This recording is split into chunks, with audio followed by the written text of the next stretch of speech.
A massive fire was reported at a firecracker factory near Ramol Gatra Road in Ahmedabad on Saturday.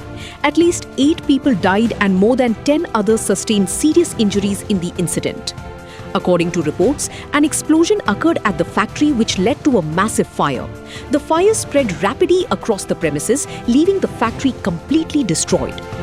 Rescue operation launched. Soon after receiving information, the Rapid Action Force reached the spot and launched a rescue operation. Rescue teams recovered the bodies of 8 people from inside the building. They also brought out workers who were reportedly trapped inside the factory.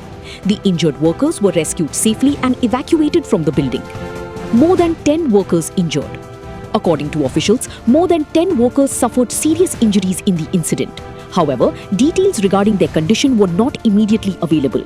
The fire caused massive damage to the building.